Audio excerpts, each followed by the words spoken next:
La revue de presse sur Europe 1 avec Christophe Bordet à 8h42. Christophe, les Français vénèrent leur armée selon le Figaro ce matin. Garde à vous, repos ou ramper, c'est vous comme l'avez vous fait, voulez. votre service militaire, hein? Oui, absolument. Oui, ça remonte un petit peu J'étais maintenant. dans les derniers.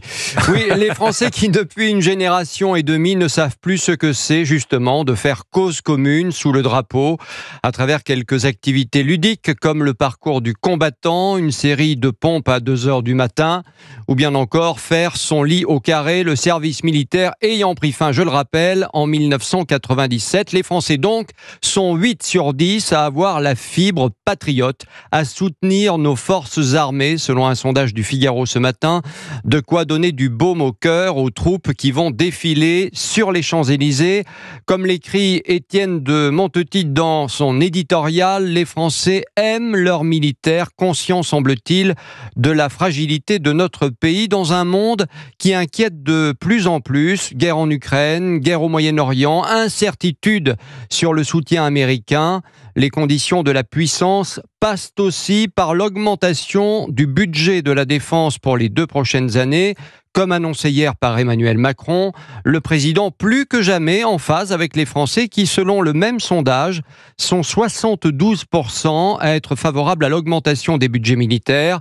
Bien sûr, les contraintes budgétaires sont réelles et il va falloir trouver des économies, mais les Français y sont prêts lorsqu'il s'agit de défendre le pays, estime l'éditorialiste donc du Figaro. Oui, volonté du président de la République de renforcer la réserve citoyenne, Christophe, mais pas de nouveaux services militaires. Et non, malgré tout, le Parisien aujourd'hui en France titre ce matin « Mobilisation générale ».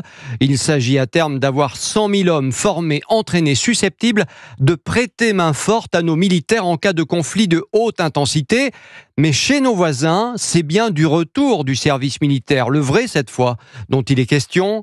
Le Danemark est ainsi le 3e pays européen à introduire la conscription pour les femmes, après la Norvège et la Suède, titre le Figaro. Et le journal de raconter que face à la menace russe, les jeunes Danoises sont appelées sous les drapeaux pour une durée de 11 mois. Un service rémunéré, comme pour les hommes, mais qui ne fait pas l'unanimité dans le pays. À peine 50% de la population soutient cette initiative, raconte le quotidien. Le climat sexiste au sein des armées danoises semblerait expliquer cette adhésion du bout des lèvres. Alors tout à l'heure, sur les Champs-Élysées, Christophe, c'est un ancien gendarme qui va donner de la voix. Un ancien gendarme, oui. Oui, un ancien gendarme à l'occasion du défilé. On a tous une ombre, une histoire, nos décombres et nos combats. Ex-gendarme qui a mené 200 missions à haut risque à 48 ans, Ivar, c'est son nom, est revenu vivant mais mort de l'intérieur selon ses dires. Blessé à plusieurs reprises, c'est lui qui interprétera la Marseillaise devant le président de la République. Le Figaro raconte que pour se reconstruire, il s'est lancé dans la chanson, on l'entend. Une voix chaude qui hurle, décrit encore le journal. On devrait se souvenir de ce rocker à la gueule cassée. Vous allez voir, Voilà. et l'entendre surtout. Voilà pour une partie du programme de cette matinée. Alors également dans l'actualité, dans les journaux, cette décision qui fait des remous. La Cour nationale du droit d'asile accorde le statut de réfugié à une Palestinienne et à son fils de 11 ans.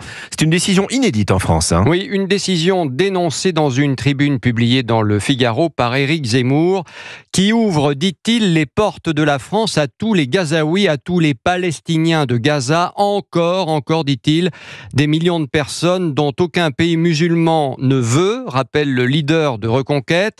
On se demande bien pourquoi. Peut-être faut-il demander à la Jordanie, au Liban ou encore à l'Égypte pourquoi ils ne veulent plus accueillir un seul de ces fidèles électeurs du Hamas.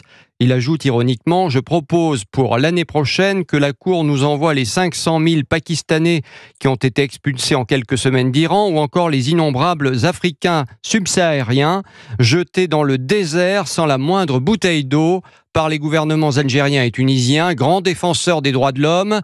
Ils viendront rejoindre les innombrables Tchétchènes, Soudanais, Afghans, Syriens, Bengalis, Nigérians, Guinéens, cette bienfaisante Oumma Autrement dit, cette communauté édifiée au fil des ans dans le sein de celle qui fut jadis la fille aînée de l'Église. Pour terminer cette revue de presse, en Suisse, ce sont certains Français qui sont indésirables. Oui, et c'est dans la presse régionale ce matin, cette interview du gestionnaire de la piscine de Porrentruy. C'est également le maire de la commune, située à 10 km de la frontière française.